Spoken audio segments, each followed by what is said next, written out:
이어서 오늘 우리에게 주실 하나님의 은혜로운 말씀은 마가복음 1장 35절에서 39절의 말씀입니다. 제가 봉독해 드리도록 하겠습니다.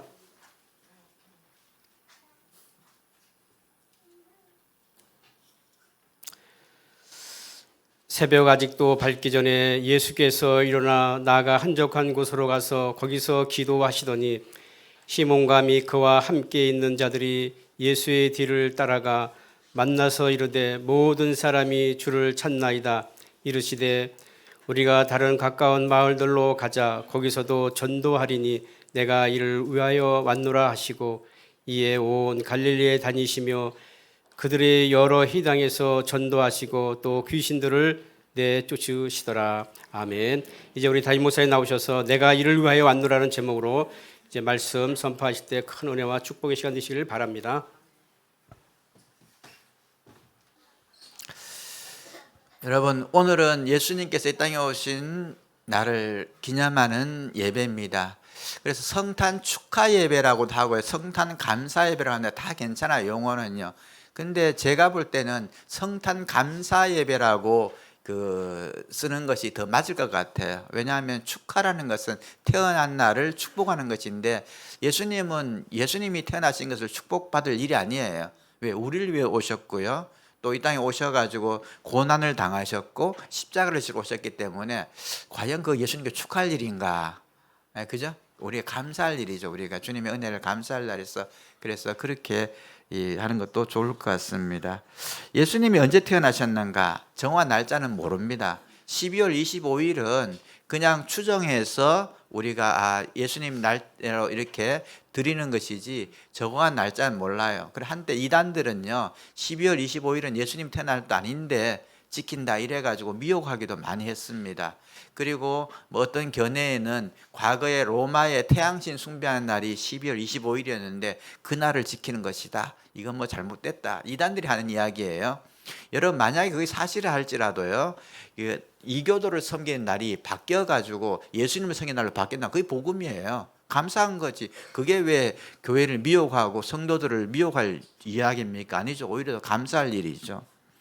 그런데 요즘 최근에 우리 교회 역사학자신 박용규 교수님, 저희 총신대에서 저를 가르쳤던 분이신데요, 그분의 견해는 이 초대교회 기록에 보면은 12월 25일을 예수님의 탄생일로 찍힌 초대교회 때 기록이 있답니다. 로마가 기독교화되고 바뀌었다 그러면요, 한 적어도 한 2세기 이후에 3세기 때 이야기인데, 초대교회 때 예수님 이때 이미 12월 25일 날 성탄 예배를 드렸다는 기록들이 있대요. 그래서 그 이단들이 말하는 태양신의 숭배 날이 바뀌었다, 이것도 크게 받아들일 정설은 아니라는 겁니다. 그래서 제가 이 말씀을 드린 이유는 뭐냐 그러면은, 이단들이 어떻게라도 속이려고 하니까 그게 미혹되지 않아야 됩니다.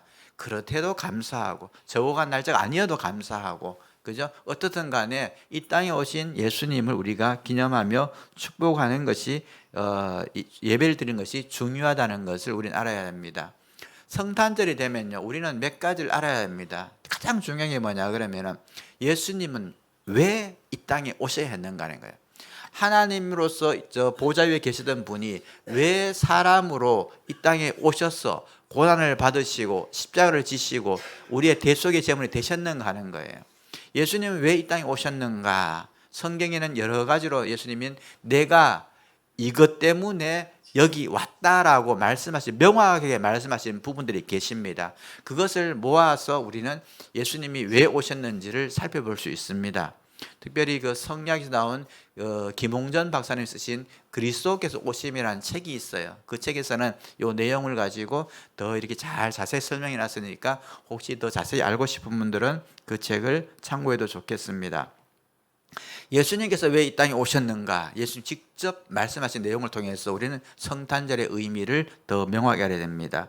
예수님 이 땅에 오신 첫 번째 이유는요, 죄에서 우리를 구원하시기 위해 이 땅에 오셨습니다.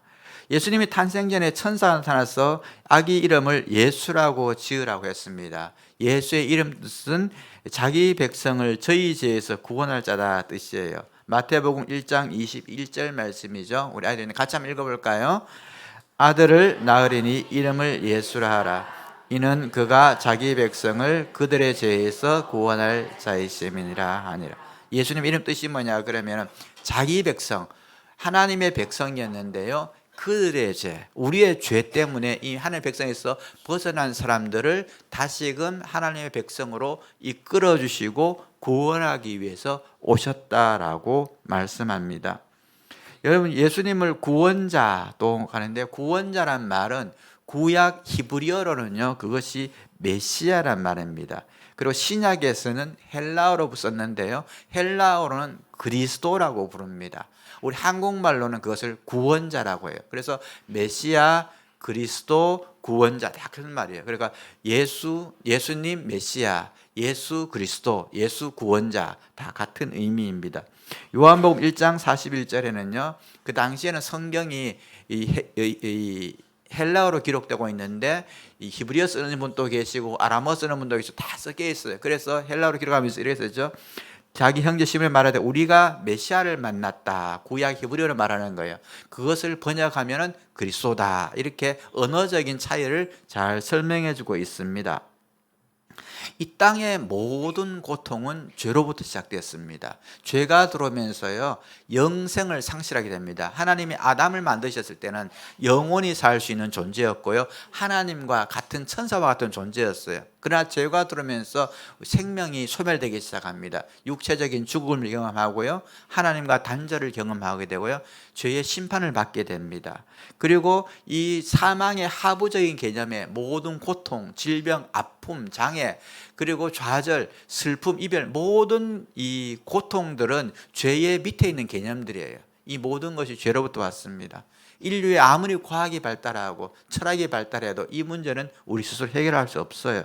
그래서 예수님께서는 죄의 고통을 받고 죄의 영향력 아래에 있는 우리 백성들, 자기 백성을 구원하기 위해서 이 땅에 오셨습니다. 여러분, 교회가 아무리 좋은 복지를 하고 아무리 좋은 문화활동을 한다 하더라도요, 예수님의 구원에 대해서, 죄사함의 은혜에 대해서 선포하지 못하고 예수님의 구원에서 바르게 가르치지 못한다면 그것은 교회가 아닙니다. 우리 아마 다음 주에 제가 또 죄사함에 대해서는 더 세밀하게 설명하고 말씀할 수 있는 시간이 있을 겁니다. 그때 다시 한 번 더 죄사함에 대해서는 말씀 나누도록 하겠습니다. 두 번째, 예수님 오신 이유, 섬기기 위해서 이 땅에 오셨습니다. 세상의 많은 왕들은 군림합니다. 군림하고 지배하고 다스립니다. 힘이 생기면 힘이 생길수록요, 더 약한 사람을 지배하고 빼앗고 누르려고 합니다. 왕정 시대는 말할 것도 없었어요. 대통령 시대에는 이 대표자를 뽑는데도 불구하고 권력을 잡으면은 그렇게 사람들을 지배하고 다스리는 것이 인간의 본성이에요. 많은 권력자들과 왕들은 이 힘으로 누르고 억압하고 고통줬지만은 우리 예수님은 섬기기 위해서 오신 섬김의 왕입니다. 특별하신 왕이에요. 이 땅에 예수님 같은 왕은 없어요. 그래서 모든 사람들은 가장 좋은 것을, 하다못해 우리도 우리의 자녀들을 가장 좋은 병원에서, 가장 좋은 환경에서 태어나게 하려고 애를 쓰는 것이 부모의 마음입니다. 그런데 예수님께서는 말구유에서 태어나셨어요. 겸손의 표시, 그리고 가장 먼저 오는 목동들. 저는 목동이 지금 시대로 말하면 어떤 사람이냐 그러면은 편의점 알바생 같은 그런 존재예요. 그럼 이 양들을 지키는 주인도 아니고, 그러면서 밖에서 양을 치던 목동들이 와서, 목자들이 와서 먼저 축하하고 가축들이 옆에 있었던 그런 환경에서 태어났습니다. 무엇을 보여줍니까? 예수님은 섬기러 오셨어요. 이 땅에서 한평생 동안 하나님의 아들로서 치르지 않아도 될 모욕, 고난, 수욕을 당하셨어요. 그리고 십자가에서 조롱과 모든 수단 당하시고 우리에게 구원함, 죄사함을 허락하셨습니다. 예수님께서 직접 말씀하셨습니다. 마가복음 10장 45절에서 말씀하셨습니다. 같이 한번 읽어볼까요? 시작. 인자가 온 것은 섬기려 하고 자기 목숨을 많은 사람들의 대속물로 주려 하려 합니다. 섬기기 목적을 분명히 하셨어요. 예수님은 너희들에게 존경받거나 굴림받으라 그럴 것 같으면 하늘 보좌에 계시면 돼요. 그것이 아니라 오셔가지고 섬기기 위해 오셨다. 그리고 직접 그 길을 가셨습니다. 예수님께서 이렇게 말씀하신 이유는 뭡니까? 너희들도 섬기는 사람이 되라고 해주시는 말씀이에요. 세 번째 예수님 오신 이유는요, 상처받은 자들의 상처를 치료하고 회복시키시고 새롭게 살 수 있는 힘을 주시려고 오셨습니다.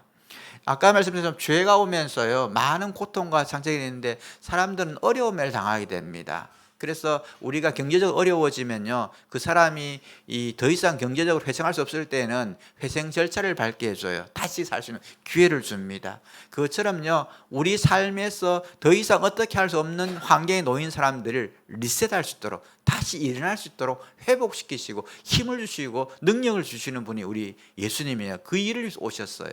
그래서 우리가 예배를 드리고 교회 안에서 생활함을 통해서 우리는 회복돼야 돼요. 그래서 처음에 다 똑똑하고 잘나고 세상에 잘 나간 사람들이 교회 오는 게 아니라 어렵고 힘든 분들이 교회 와야 돼요. 여러분도 혹시 믿음 생활하다가 어려워진다고 교회 떠나면 안 됩니다. 여기서 회복되고 다시 잘 되는 주님의 은혜를 우리는 보여줘야 됩니다.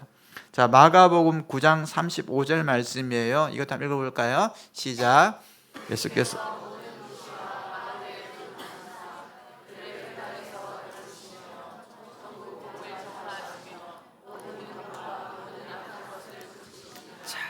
모든 병과 모든 악한 것, 모든 것을 고쳐주셨습니다. 예수님께서요. 세상에는요, 우리 스스로는 할 수 없는 불가항력적인 상황에 놓인 사람들이 너무나 많습니다. 지금도 많아요. 그런 사람들이 예수님 손에 붙들리고 예수님을 만날 때에요, 그들의 삶이 다시금 재기할 수 있고 회복할 수 있는 창조의 원형으로 돌아갈 수 있는 계기가 됩니다. 이 땅에는 아프고 또 병들고 특별히 마음에 상처가 있는 분도 많아요. 예수님께서 그들을 만지시고 치료하시고 고쳐주시기 위해서 이 땅에 오셨습니다. 그래서 아픔과 상처와 절망, 어려움 있는 분들은 예수님 안에서 다시금 일어나야 합니다.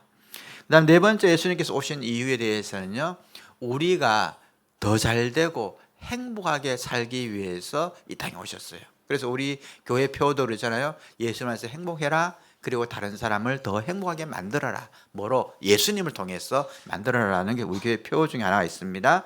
예수님께서는 우리에게 생명을 주시고 그 생명을 더 풍성하기 위해서 오셨다 그랬습니다. 요한복음 10장 10절 말씀이에요. 이것도 같이 읽겠습니다. 시작. 풍성히 얻게 하려 함이라. 그죠? 내가 온 이유는 생명을 주고 그 생명이 더 풍성하게. 여러분, 생명도 같은 생명이 아닙니다. 여러분, 병실에서 누워있는 생명은요, 약해요. 그래서 그 생명을 더 강하게 해야 돼요. 그러나 청년들의 생명력은요, 강해요. 뛰어다니고 힘이고, 오늘도 우리 아이들이 눈 맞아서 막 뛰어놀았어요. 생명력이 강한 겁니다. 생명을 주시는 걸로 있는 것이 아니라 더 풍성하게 잘되게 해주시기 위해서 이 땅에 오셨다는 것을 이야기합니다. 예수님은 만나면 그 순간부터 우리 모두가 잘되고 더 잘되도록 해주시는 것입니다. 자, 마지막으로 예수님 오신 이유 말씀하십니다. 천국 복음을 전하기 위해서. 아직도 예수님 밖에 있는 사람들, 구원의 길을 모르는 사람들에게 복음을 전하기 위해서 오셨습니다. 오늘 말씀이죠.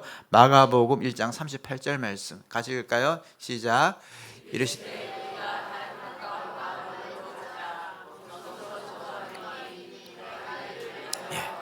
내가 이를 위하여 왔노라. 전도하러 왔노라.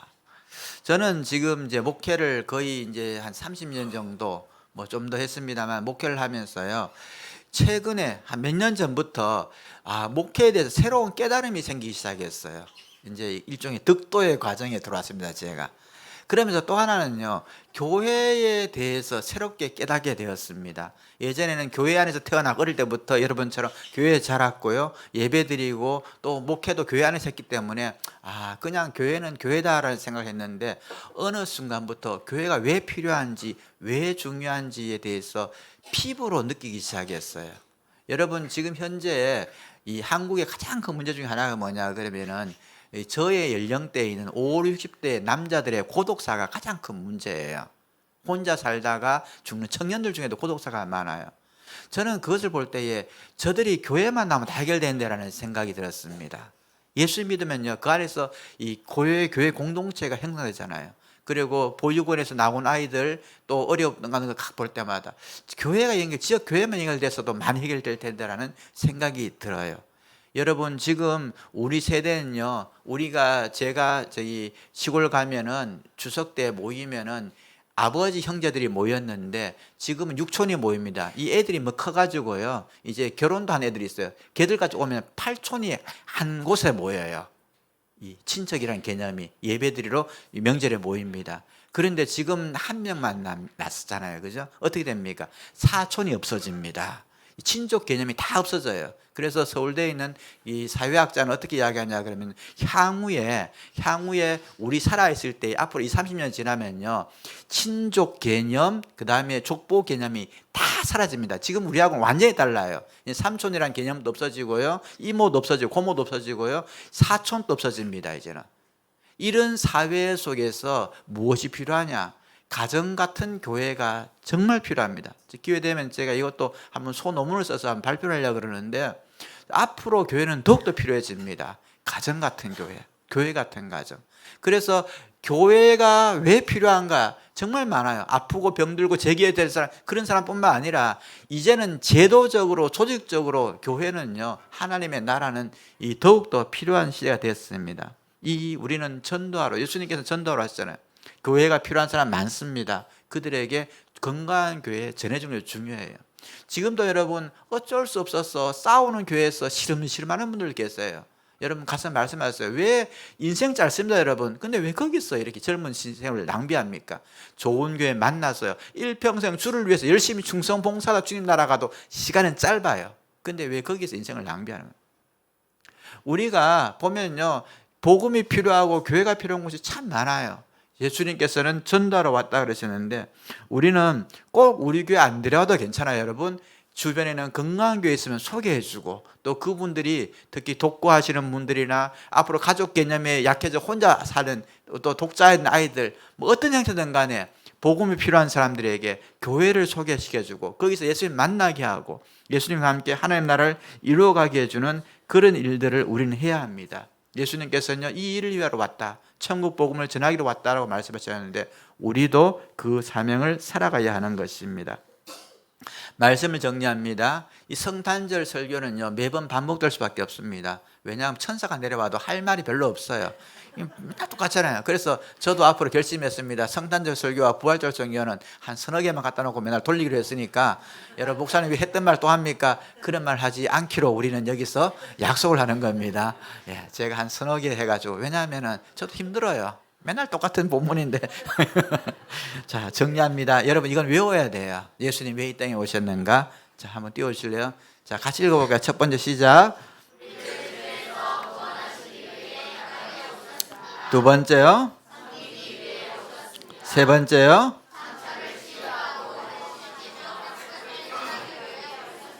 네 번째요. 다섯 번째. 예수님이 오신 목적은 우리가 교회를 통해서 해야 될 일이 있다는, 사명이 있다는 것과 연결됩니다. 죄인들에게 복음 전해야 돼요. 나는 너 같은 사람 상종 안 해. 이런 태도 가지면은 복음이 전파되지 않습니다. 너도 와서 변화받고 예수님 믿어. 이 태도가 있어요. 힘든 사람들에게 더 섬겨주는 것. 그 다음에 그들이 잘 되게 해주는 것. 우리 교회는 섬기는 분들이 많잖아요. 은사를 통해 섬기는 분들이 많잖아요. 교회에서 섬기고 밖에서 섬기고, 이렇게 섬기는 이유, 우리가 예수님께 이 땅에 오신 내용입니다. 우리는 복음을 전해야 됩니다. 성탄절에 가장 좋은 의미 있게 보내는 것은요, 예수님을 모르는 분들에게 좋은 교회 속에 짓고 복음을 전하는 것이에요. 그리고 예수님을 통해서 내가 은혜를 누렸기 때문에 그 은혜를 내 주변과 더 가까이 있는 사람들에게 많이 나누는 것입니다. 이 시간 함께 기도하겠습니다. 우리 세 가지 기도 드립니다. 첫 번째, 복음을 전하는 성도와 교회 되게 해 주옵소서. 혹시 여러분 전도하고 싶은 사람이 있으면요, 그 사람 이름을 하나님께 올려드리면 좋겠습니다. 두 번째, 더 많이 섬기며 치유하며 회복하는 삶을 살게 해 주옵소서. 세 번째, 육체적 경제적 회복이 필요한 우리 성도들이 있습니다. 우리 성도들 가정을 위해서 함께 기도하겠습니다. 기도드립니다. 사랑해 주님, 감사드립니다. 예수님 이 땅에 오신 날을 감사하며 우리가 성탄 감사 예배로 모여서 예배드리게 하시니 감사합니다. 아침에 눈이 와서 주님 전에 오는 길들이 많이 힘들었습니다. 그러나 동방박사의 심정으로 먼 곳에서부터 이렇게 주 앞에 예물을 가지고 주께 예배하는 사랑하는 성도들에게 은혜와 복을 내려 주옵소서. 우리가 주님의 은혜를 입어 지금까지 존귀한 자로 삽니다. 이 사랑, 이 은혜 가까운 이웃들에게 또 주변에 나누는 섬기는 삶을 살게 하여 주옵소서. 이 시간 주 앞에 귀한 예물 드립니다. 동방박사가 학문과 유황과 모략으로 주께 경배했듯이 우리의 사랑을 주님께 담아 경배하오니 하나님 우리의 예배를 받아 주옵소서.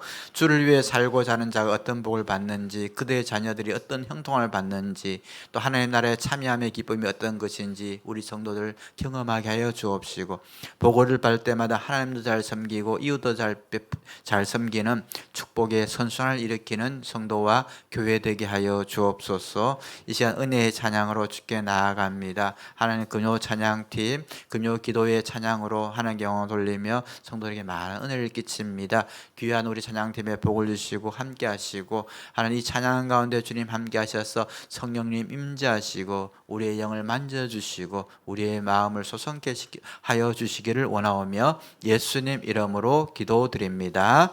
아멘.